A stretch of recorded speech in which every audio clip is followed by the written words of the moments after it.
Claudia Part 2.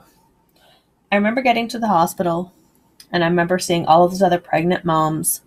Some of them young, some of them happy, some looked scared. Some really just looked like kids themselves.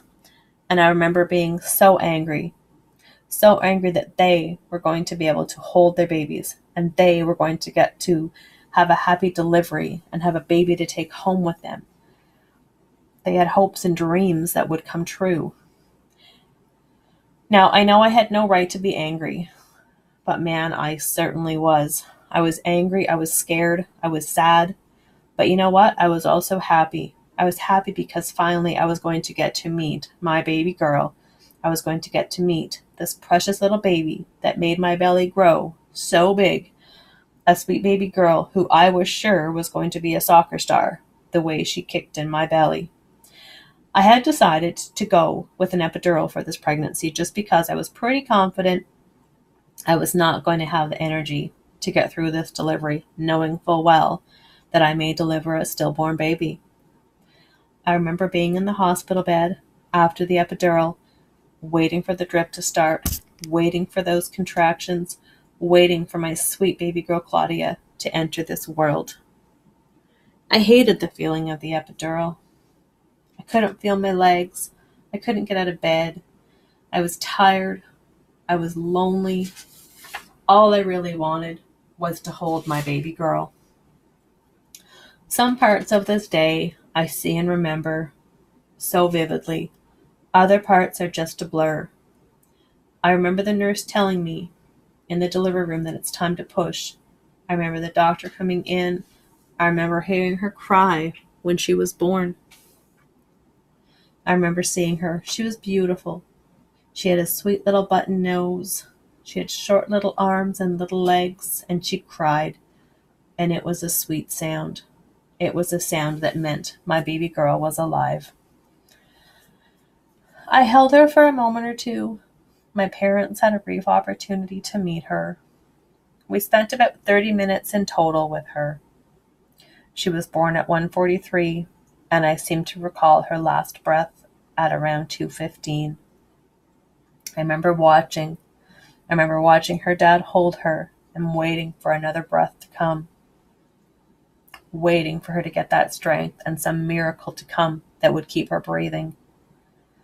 The doctor explained to us that her breaths would become further and further apart as she began to lose her battle. She fought a good fight and made me look at the world a little bit differently now. Like I said earlier, everything seems like a blur, and I just have little bits and pieces of memory after she was born and we had our time with her. Once the nurses came to take her, we said our goodbyes, and then we had to start thinking about what next. We had planning to do. We had to decide how to keep her memory alive in our hearts. We had to decide if we were going to have a funeral and how to tell people what was going on. What I do remember about this after she passed was the awkwardness in the hospital. This was back in 1997, and it appeared to me that that hospital maybe wasn't really experienced on dealing with this type of situation. A mom without a newborn baby. I remember first being placed in the newborn ward with moms and their babies, and it was really hard. It was sad. I recall being moved to a different surgical ward and basically just being left alone.